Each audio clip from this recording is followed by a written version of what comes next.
أعوذ بالله من الشيطان الرجيم بسم الله الرحمن الرحيم وإذا جاءتهم آية قالوا لن نؤمن حتى نؤتى مثل ما أوتي رسل الله أعلم حيث يجعل رسالته سيصيب الذين أجرموا صغار عند الله وعذاب شديد بما كانوا يمكرون فمن يرد الله أن يهديه يشرح صدره للإسلام ومن يرد أن يضله يجعل صدره ضيقا حرجا كأنما يصعد في السماء كذلك يجعل الله الرجس على الذين لا يؤمنون وهذا صراط ربك مستقيما قد فصلنا الآيات لقوم يذكرون لهم دار السلام عند ربهم وهو وليهم بما كانوا يعملون ويوم يحشرهم جميعا يا معشر الجن قد استكثرتم من الإنس وقال أولياؤهم من الإنس ربنا استمتع بعضنا ببعض وبلغنا أجلنا الذي أجلت لنا قال النار مثواكم خالدين فيها إلا ما شاء الله إن ربك حكيم عليم وكذلك نولي بعض الظالمين بعضا بما كانوا يكسبون صدق الله العظيم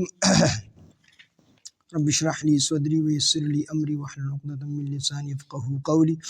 رب زدني علما سبحانك لا علم لنا إلا ما علمتنا إنك أنت العليم الحكيم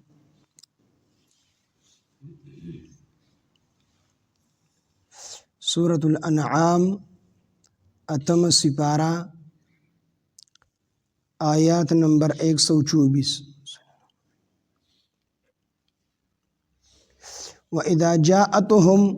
او هر کله چې راشي دوی ته آیتون یو معجزه یو نخد الله یو معجزه د پیغمبر قالو نو دا کافران وای لن نؤمن هرگز من ایمان نه راوړو حتی تر دې پورې نؤتا چې راکړي شي موږ ته مثل په مثل ما د هغه سو اوتیا چې ورکړی شوی دی رسول الله د الله رسولانو ته چې بکله پیغمبر ته معجزه رااله او کافرانو به خو او پیژندله چې دا معجزه د پیغمبر ده او دا په حقیقت کې پیغمبر دی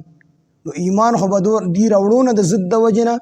نو دی به وي چې تر هغې پورې مونږ په دې معجزه باندې ایمان نه راوړو چې تر څو پورې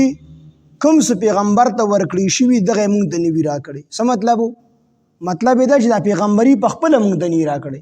یعنې فرشته په مونږ باندې څنګه چې پیغمبر وحي راوړي نو چې دقه شانتې فرشتې په مونږ باندې وحي تر څو پورې نه وي راوړی نو د دې پیغمبر دا پیغمبري نه منو نو الله جل شانه جواب کوي چې الله تعالی دلته کې زموږ علما فرمایي چې دلته کې دوه پیرج کوم دی الله راغلی دی او یو ځای کې راغلی دی رسول الله بیا پسې وروسته بیا راغلی دی الله نو چې څوک تلاوت کوي نو چې کله رسول الله ته ورسي نو دلته کې د ځان له دعا وغواړي نو چې کله دعا وغواړي د هغې نه وروسته دی بیا تلاوت شروع کړي نو امید دی چې د دعا به الله نه رد کړي ځکه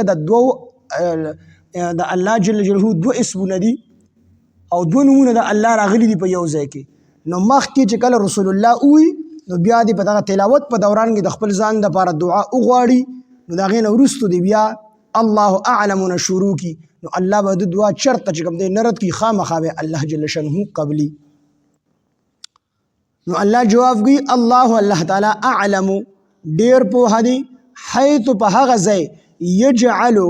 چې ږدي رسالته خپله پیغمبري یعنې دا پیغمبري دا خو څه کسبي څیز نه دی الله فرمایي چې دی دا خبره کوي چې تر څو موږ ته پیغمبري نه وي راکړی شوی تر هغې پورې موږ د دې پیغمبر باندې ایمان نه راوړو د ده په معجزه باندې ایمان نه راوړو نو الله فرمایي چې دا خو یو امانت دی دا پیغمبري او په دې باندې الله پوهه دی چې په چا کې د پیغمبرۍ ځای دی او څوک الله د پیغمبرۍ دپاره منتخب کړي دي نو هغه خلکو ته پیغمبري ورکول کېږي. دا کسبي څیز نه دی بلکې دا وهابي څیز دی. پیغمبري وهابي څیز دی. وهابي هغه څیز ته ویل چې هغه صرف د الله په ورکړه سره ورکول کېږي، د انسان محنت لره پکې دخل نه وي. لکه یو سړی وي زه د الله لوی ولی جوړېږم، جوړېدلی شي. یو سړی د ذکرونه، وظیفې او د هر قسمه ګناه نه د حفاظت شروع کی او ذکر اذکار دی کوي، عبادت دی د الله کی، د الله لوی ولی به د جوړ شي ځکه د محنت لره په دې کې دخل شته دی. یو سړی وي زه لوی عالم جوړېږم، جوړېدلی شي، محنت دی وکړي او د الله نه دعاګانې کوي نو الله به ورته الله به لوی عالم کی. لوی ډاکټر جوړېږم، ډاکټر جوړېدلی شي، انجینیر جوړېدلی شي، ځکه دا کسبي څیزونه دي. په دې کې د انسان کسب لره اختیار شته دی، د انسان عمل لره پکې اختیار شته دی. خو کو یو سړی وي چې زه پیغمبر جوړېږم، دا نشي جوړېدی په محنت باندې. کو یو سړی هر څومره محنت وکړي خو پیغمبر نشي جوړېدلی. پیغمبري دا یو امانت دی او دا الله جل شانه ته هغه خلق معلوم وو، هغه خلق ورته معلوم وو د پیغمبرۍ دپاره چې دا د پیغمبرۍ حقدار دی او دی به دا امانت اوچت کی، د امانت کې به خیانت ونه کی. نو هغه الله منتخب کړي خلک او هغې له پیغمبري ورکړې ده. او اخره کې زموږ ستاسو خوږ پیغمبر محمد صلی الله علیه وسلم راولېږو او چې کله یې راولېږو په هغه باندې د نبوت اکمال وکړو، نبوت یې پې تمام کو، نبوت یې پې ختم کو. نبي دلته په نبی علیه السلام باندې نبوت مکمل شوی دی او نبی علیه السلام فرمایي چې زما مثال د هغې ښکلې بلډینګ دی، د هغې ښکلې کور دی چې هغې کې ټولې خښتې لګېدلې وي، رنګونه هر څه پکې شوي وي، صرف د یوې خښتې ځای وي پکې او هغه خښته نبي علیه السلام وایي زه یم. په دغه تعمیر د پیغمبرۍ کې زه ولګولم، د پیغمبرۍ او د نبوت هغه آبادۍ، هغه بلډینګ هغه مکمل شوی دی.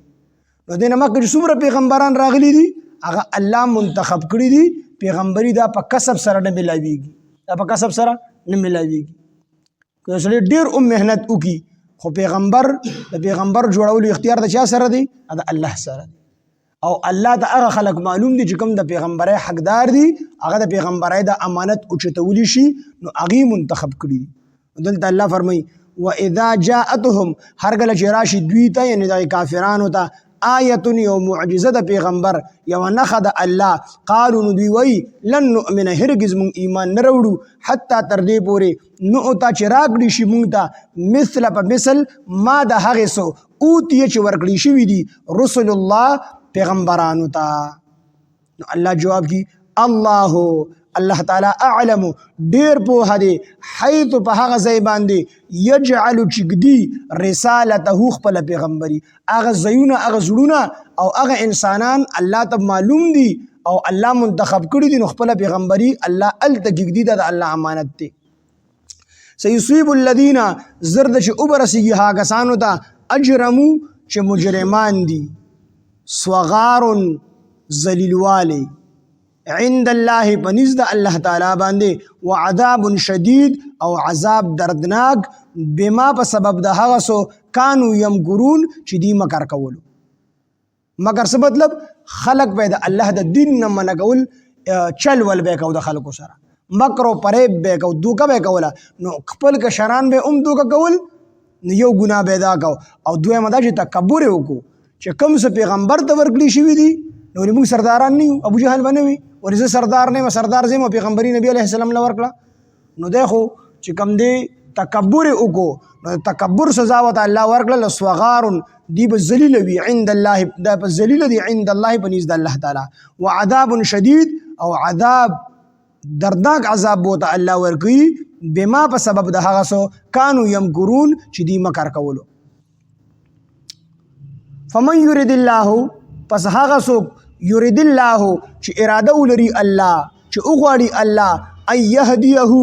دا چې هدایت وکړي هغه ته، چې دا چې هدایت کوي هغه ته، نو څه چل وکړي؟ یشرح پرانځي صدره سینه د هغه للاسلام د اسلام دپاره. ومن او هغه څوک یرید چې الله اراده ولري ان یضله دا چې ګمراه کوي هغه لره، نو یجعل وګرځي صدره سینه د هغې کس ضیقا تنګه، حرجن ډیره تنګه، کانما گویا چې یصعد، کانما لکه چې یصعد په زور خیجی فی السماء اسمان طرف ته. نو د دې نه معلومه شوله چې هر څیز دا د الله په مشیت سره وي، تر دې پورې چې یو انسان مسلمان دی نو دا د الله په غوښتنې سره مسلمان دی، د الله په مشیت سره دی مسلمان دی. کو الله نه وي غوښتلی موږ به مسلمانان نو پیدا کړي، خدا د الله رحم کرم احسان دی چې الله موږ مسلمانان پیدا کړي. او کافران پیدا کړي د د الله په مشیت سره الله پیدا کړي، په دې کې د الله خپل رازونه دي. خو ایمان او کفر تر دې پورې چې ایمان او کفر دا د الله په مشیت سره، ځکه الله فرمایي چې چا د الله هدایت کوي نو الله ورله سینه پرانیزي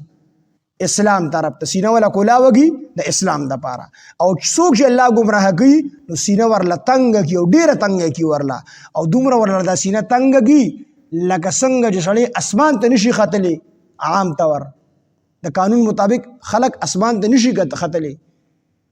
نو عام طور چې سړی ته څنګه اسمان ته ختل ګران دي دک شان دغه کس ته اسلام قبلول ګران دي. دا د الله چې څوک الله ګمراه کول وغواړي نو سینه ورله الله پاک تنګ کی، سینه ورله تنګ کی اسلام تر بیا دین نه راځي. صحابه تاسو کو چې د سینې کولوالي د سم مراد دی آیات ته چې چا د الله هدایت کی سینه ورله پرانیزي. نبی علیه الصلاۃ والسلام ته فرمایل د دې نو صحابه تاسو کو د دې نه خصه ده چې د سینه اسلام طرف ته پرانستل شو. نو نبی علیه السلام ته فرمایل چې د دې نه خدا ده چې د دې کس به آخرت طرف ته توجه پیدا شي، الله طرف ته به توجه پیدا شي، د دنیا نه به رغبتی پیدا شي، او مرګ به ډیر زیات یادي. د مرګ نه مخکې به د مرګ لپاره تیاری کوشش کوي. نو دا کس د سینه الله د اسلام لپاره پرانسته. فمن یرد الله پس هغه څوک چې وغواړي الله ایهدیه دا چې هدایت کوي دته یشرح نو پرانیزي صدره سینه د للاسلام د اسلام دپاره. ومن یرد او هغه څوک یرد چې وغواړي الله ان یضله دا چې گمراه کی بیلاری کی دلرا یجعل نو اگرزی صدره سینه د ضیقا تنگا حرجن ډیر تنگا کانما لکه چې یصعد چې په زور خیجی فی السماء اسمان طرف ته، لکه څنګه چې سړی په زور اسمان طرف ته کوشش کوي او د اسمان طرف ته نشي ختلی، نو د دې د کفر د وجې نه الله د دې د سینې داسې جرنده کړي دي او د اسلام ته داسې ګران دی لکه څنګه چې موږ د اسمان ته ختل ګران دي، نو دې ایمان نشي راوړلی. کذالک دغه رنګې دا کوم خلک چې کوم کافران دي ازلي بدبخت دي او دا خبره پکې کوي چې یاره موږ له پیغمبري راکئ، موږ به تر هغې پورې معجزه د پیغمبر منو چې تر څو موږ ته دغه کار نه وي راکړی کوم چې پیغمبر ته ورکړی دی. کذالک دغه رنګې یجعل الله دغه رنګې ګرځي الله تعالی رجس عذاب علی الذین بها کسانو باندې لا یؤمنون چې ایمان نه راوړي. نو کوم خلک چې ایمان نه راوړي تاسو ته ما ویلي چې کوم سړی په خپل اختیار سره یو قدم ګمراهۍ طرف ته کېدي دا دوی مولوي الله اوچتي، نو دې چې الله د اسلام ګران کړی دی نو الله العیاذ بالله ظالم نه دی بلکې د دې د بدو عملونو په وجه ته الله اسلام ګران کړی دی چې دې سره د پوهې د اسلام نه انکار کوي، رسول الله صلی الله علیه وسلم نه انکار کوي، یا په مخکو زمانو کې د نورو پیغمبرانو نه به انکار کو سره د پوهې. نو چې سره د پوهې هغې د ګمراهۍ یو قدم کېښود نو الله ورله په سینه باندې مخر ولګو، بیا اسلام طرف ته رغبت نه پیدا کېدو، اسلام طرف ته راتلل ورته الله مشکل کړل، ځکه چې دوی په خپل اختیار باندې الله اختیار ورکړل د انسان ته، یو قدم ګمراهۍ کې ایښی سره د پوهې چې کوم دی په پیغمبرانو ایمان نه راوړو. کذالک دغه رنګ یجعل الله ګرځي الله تعالی الرجس عذاب علی الذین په هغه کسانو باندې لا یؤمنون چې ایمان نه راوړي. نو د رجس نه عام مفسرین وایي چې دې نه مراد عذاب دی،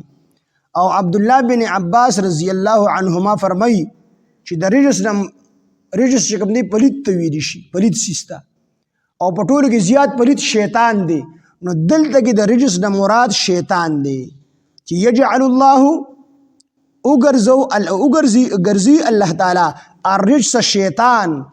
علی الذین په هغه کسانو باندې لا یؤمنون چې ایمان نه راوړي، د شیطان په مسلط کی نو دغه خلک بیا د شیطان خبره مني. او دغه رنګي حضرت مجاهد رحمت الله علیه فرمایي چې هر هغه څیز چې په هغې کې څه خیر نه وي نو هغې ته رجس ویلی شي، بهر حال یا پلیتی مراد شو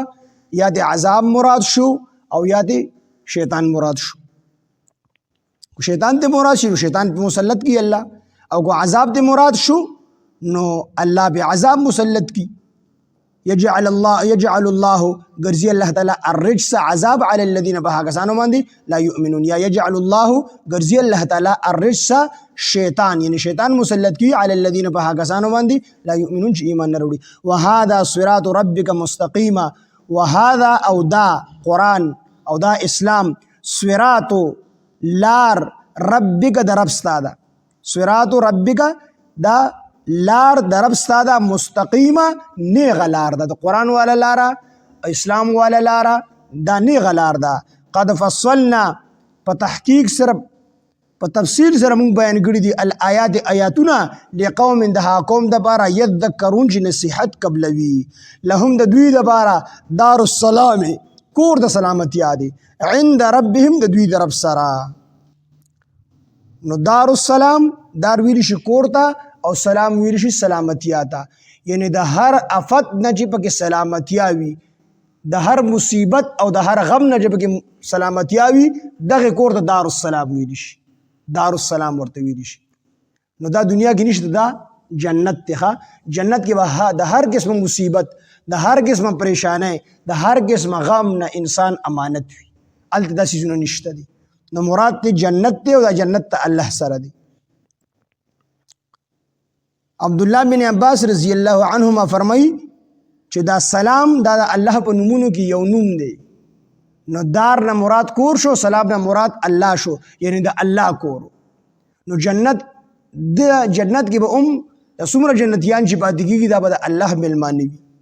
نو لهم دار السلام د دوی دپاره دار السلام یعنی د سلامتیا کور دی، عند ربهم د دوی د رب سره، وهو ولیهم وهو او اغه الله، هو نه مراد څوک دی الله دی، وهو او الله ولیهم مددگار دی د دوی، بما په سبب د هغه کانو یعملون چې دوی عملونه کول، په سبب د هغه عملونو کانو یعملون چې دوی کول. ويوم يحشرهم او په کوم ورځ چې به راجمع کړي دوی لره جمیعا ټول، د قیامت پر ورځ به ټول الله راجمع کړي. الله به وفرمایي یا معشر الجن، اے د پیریانو د شیطانانو ټولګیا، قد استکثرتم په تحقیق سره تاسو د خپل ځان تابع ګرځولی وو، من الانس نه انسانانو نه، قد استکثرتم په تحقیق سره تاسو د خپل ځان تابع کړي وو ډیر، من الانس د انسانانو نه.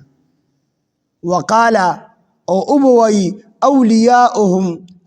دوستان د دوی من الانس د انسانانو نه، یعنی د جناتو د پیریانو دوستان به وایي ربنا اے رب زمونږه، استمتع نفع اغستوا بعضنا بعضو زمونږ نه ببعض په بعضو سره. یا معشر الجن اے ټولګي د پیریانو، قد استکثرتم په تحقیق سره تاسو د خپل ځان تابع کړي وو ډیر خلک، من الانس د انسانانو. نو ډیر خلک د انسانانو نه د جنی شیطانانو تابع کړي. وقال اولیاءهم یعنی د شیطان بلار باندې روان وي. وقال اولیاءهم او اوبوي دوستان د دوی د شیطانانو دوستان به وي د جناتو، من الانس د انسانانو نه، چې کوم د انسانانو نه د شیطانانو دوستان دی به وي ربنا اے رب زمونږه، استمتع نفع غستوا بعضنا بعضو زمونږ نه ببعض په بعضو سره، یعنی مونږ ته انسانانو نفر رسولې وه، مونږ انسانانو ته نفر رسولې وه. څه مطلب دا چې مونږ دوی ته نفر رسولې وه، دوی ته په ګناه کې لذتونه جوړ کړي وو او د لذت والا ګناهونه مو ورته ښودل، مونږ دوی ته دا نفر رسولې وه او دوی مونږ ته دا نفر رسولې وه چې دوی به زمونږ خبره منله، مونږ به هغې خوشحاله کېدو. او بعضې مفسرین وایي چې دوی دا انسانان به یو واده ته لاړو، په سفر باندې به روانو، دا انسانان چې کوم کافران به وو، نو چې هغه واده کې به دوی د شیطانانو د پیریانو تنګول، نو دوی کې به یو کس پاسې دغه به وایي چې اعوذ بسید هذا الوادي من سفهاء قومه، چې ای د دې قوم د دې زه پناه غواړم د دې واده د دې ځنګل د سید په سید باندې، یعنی د دې واده چې کوم مشر جن دی مشر پیری دی زه په هغه باندې پناه غواړم د دې خپل بیوقوف قوم دپاره چې دې مونږ په امن کې نو هغه ته به سید ووي خپل مشر به ورته ووي هغه پیریانو هغه مشر ته نو هغه په دې باندې خوشحاله شو نو چې کله به خوشحاله شو نو دوی ته به ړومبی چې کله دوی په یو ځای کې پړاو واچو نو د جناتو به ورته ضرر رسو شرارتونه به یې کول ځای په ځای به یې تنګول نو چې کله به دوی دا کلمه وویله او دغه شیطانانو نه به مدد وغوښتو د الله په نوم به مدد ونه غوښتو شیطانانو نه به مدد وغوښتو نو هغوی به خوشحاله شو په دې به خوشحاله شو مخکې مونږ د جناتو سردارانو اوس مونږ د انسانانو هم سرداران شو ګوره هغوی مونږ ته هم په سردار باندې مونږ د سردار ووې نو مخکې مونږ صرف د پیریانو سردارانو اوس مونږ د انسانانو سرداران شو نو هغوی به ورته دا پیدا ورسول چې دوی به یې تنګول نه او دوی به ورته دا پیدا ورسوله چې هغه به خپل مشران وګڼل نو دلته کې دوی دا خبره کوي چې استمتع نفع اخیستی وه بعضونه بعضو زمونږ نه ببعض د بعضو نه یعنی بعضو کې زمونږ نه بعضو د بعضو نه نفع اخیستی وه مونږ نه انسانانو ته نفع رسېدلی وه د انسانانو نه مونږ ته نفع رسوي وبلغنا او مونږ رسېدلي وو اجلنا خپلې نیټې ته الذي هغه نیټه اجلته چې تا مقرر کړې وه لنا زمونږ دپاره یعنی مونږ خپلې نیټې ته ور ورسېدو کوم د مرګ نیټه چې تا زمونږ دپاره مقرر کړې وه هغې ته ورسېدو قال الله به ورته وفرمایي چې النارو مثواکم چې دا اور ستاسو د اوسېدو ځای دی خالدین فیها تاسو به همیشه همیشه په دې اور کې اوسئ الا ماشاء الله مگر هغه چې الله وغواړي یعنې مراد دا دی چې د الله قدرت په دې باندې هم شته دی چې الله دا کافران هم د اور نه راوباسي الله قدرت پې شته دی خو د الله سنت دا دی او الله اراده کړې ده چې دوی به چېرته د اور نه راوباسي دوی به همیش دپاره په دغې اور کې وي ان ربک بشک رب ستا حکیم حکمت والدی علیم او پوه دی وکذالک او دغه رنګې نولی ملګري کوم بعض الظالمین بعض ظالمان بعضا د بعضو سره چې کوم مشرکان دي نو هغه موږ د دې مشرکانو سره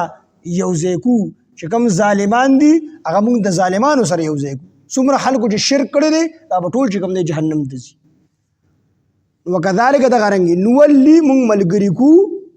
بعض الظالمین بعض ظالمان بعضا د بعض ظالمانو سره بما کانوا یکسبون په سبب د هغې ګناهونو یکسبون چې دوی به کول کم ګناه به چې دوی کو نو په دې کې دوی ملګري ټول مشرکان د یو ملګري دي او دوی به یو ځای الله جهنم ته ورغورځي واذا جاءتهم او هر کله چې راشي دوی ته آیتون یوه نښه یو معجزه قالو نو دوی وایي لن نؤمنه هرګز موږ ایمان نه راوړو حتی تر دې پورې نؤته چې راکړي شي موږ دا مثله په مثل ما د هغه څه اوتیه چې ورکړي شوي دي رسول الله د الله رسولانو ته الله تعالی اعلم ډېر پوهه دی حیث په هغه ځای یجعلو چې ږدي رسالته خپله پیغمبري سیصیب الذین زرد چې وبرسیږي الذین هغه کسانو د اجرمو چې مجرمان دي صغار ذلیلوالی ذلت عند الله پنیز د الله تعالی وعذاب او عذاب شدید سخت بما كانوا يمكرون په سبب د هغه څه چې دوی به مکر کو په سبب د هغه څه چې دوی به چل ولکو فمن يرد الله پس هغه څوک چې وغواړي الله تعالی ان يهديه دا چې هدایت کوي هغه ته یشرح پرانځي صدره سینه د هغه للاسلام د اسلام دپاره ومن يرد او هغه څوک چې وغواړي الله تعالی ان يضله چې دې ګمراهګۍ د لره یجعل نو وګرځي صدره سینه د ضيقا تنگا حرجن ډیر تنگا کانما یصعد فی السماء لکه چې په زور باندې خیږي فی السماء اسمان ته کذالک دغه رنګ یجعل الله دغه رنګ ګرځي الله تعالی الرجس عذاب علی الذین بها کسانو باندې لا یؤمنون چې ایمان نه راوړي وهذا صراط ربک مستقیما او دا اسلام او دا قرآن صراط ربک مستقیما لار د رب ستانیغه قد فصلنا الآیات لقوم یذکرون په تحقیق سره په تفصیل سره موږ بیان کړي دي آیاتونه لقوم د هغه قوم دپاره یذکرون چې نصیحت قبلوي لهم دار السلام د دوی دپاره کور د سلامتیا دي عند ربهم د دوی د رب سره وهو ولیهم هغه الله مددګار د دوی دی بما كانوا یعملون په سبب د هغه څه چې دوی کول ویوم یحشرهم جمیعا او په کومه ورځ به چې دوی را جمع کړي ټول الله پاک یا معشر الجن الله بو ته فرمایي چې اے د پیریانو ټولګیا قد استكثرتم په تحقیق سره تاسو د خپل ځان تابع کړي و ډیر من الانس د انسانانو نه وقال اولیاءهم او ابوي دوستان د دوی من الانس د انسانانو نه ربنا چې اے رب زمونږه استمتع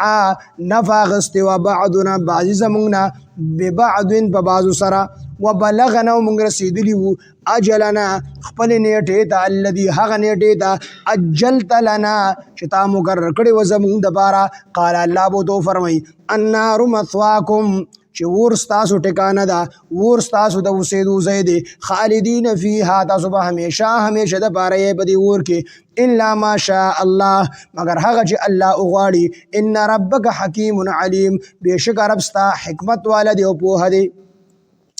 وکذالک او دغه رنګې نولی مونږ ملګري کو بعض الظالمین بعض د ظالمانو نه بعضا د بعضو سره بما کانوا یکسبون په سبب د هغې ګناهونو یکسبون چې دوی کول وإذا جاءتهم او هر کله چې راشي دوی ته آیت یو نښه یو نشانی یو معجزه قالو نو دا کافران وایي لن نؤمن هرګز موږ ایمان نه راوړو حتی تر دې پورې نؤتا چې راکړي شي موږ ته مثل په مثل ما د هغه څه اوتیه چې ورکړي شوي دي رسول الله د الله رسولانو ته الله اعلم الله ډېر پوهه دی حیث یجعلو په هغه ځای چې ږدي رسالته خپله پیغمبري سيصيب الذين زرد چې وبرسیږي هغه کسانو ته اجرمو چې جرم یې کړی دی صغار ذلت عند الله پنځ د الله تعالی وعذاب شدید او عذاب دردناک بما كانوا يمكرون په سبب د هغې څه چې دوی به مکر کولو دوی به چل ول کولو فمن یرد الله پس هغه څوک یرید الله چې الله اراده ولري الله وغواړي ان یهدیه دا چې هدایت کوي د ته یشرح نو پرانځي صدره سینه د اسلام د اسلام دپاره ومن یرید او هغه څوک چې وغواړي الله تعالی ان یضله چې ګمراه کوي د لره یجعل نو وګرځي صدره سینه د ضیقا تنګه خرجا ډېره تنګه کانما لکه چې یصعدو فزور خیجی فی السماء اسمان تا کذالک دغه رنګ یجعل الله الرجس ګرځي الله تعالی الرجس ګرځي الله تعالی عذاب علی الذین بها کسانو باندې لا یؤمنون چې ایمان نه راوړي وهذا صراط ربک مستقیما او دا لار او وهذا او دا قرآن او دا اسلام صراط لار د ربک ستا د رب مستقیما نیغه قد فصلنا الآیات په تفصیل سره مونږ بیان کړي دي آیاتونه لقوم دها قوم دپاره یذکرون چې نصیحت قبلوي لهم دار السلام عند ربهم د دوی دپاره کور د سلامتیا دی عند ربهم د دوی د رب سره وهو ولیهم هغه الله د دوی مددګار دی بما كانوا یعملون په سبب د هغې عملونو چې دوی کول ويوم يحشرهم جميعا او بكم ورځ چې به جمع کړي دوی لره ټول یا معشر الجن الله بو ته فرمایي چې اے د پیریانو ټولګیا قد استكثرتم په تحقیق سره تاسو د خپل ځان تابع کړي و ډېر من الانس د انسانانو نه وقال اولیاؤهم او ابوي دوستان د دوی من الانس د انسانانو نه ربنا چې اے رب زمونږه استمتع نفاغست و بعضنا بعض زمونږ نه ببعض په بعضو سره وبلغنا ومونږ رسېدلي وو اجلنا الذي خپل نیټې ته الذي هغه نیټې ته اجلت لنا چې تا مقرر کړی و زمونږ دپاره قال الله به ورته وفرمایي النار مثواکم ور ستاسو د اوسېدو ځای دی خالدین فیها تاسو به همیشه دپاره په دې ور کې الا ما شاء الله مگر هغه چې الله وغواړي ان ربک حکیم علیم بېشک رب ستا حکمت والا دی او پوهه دی وکذالک نولی دغه رنګې موږ ملګري کړو بعض الظالمین بعضې د ظالمانو نه بعضا د بعضو سره بما کانوا یکسبون په سبب د هغې ګناهونو چې دوی کول سبحان الله بحمده سبحانک اللهم بحمدک نشهد ان لا اله الا انت نستغفرك ونتوب اليك سبحان ربك رب العزة عما يصفون وسلام على المرسلين والحمد لله رب العالمين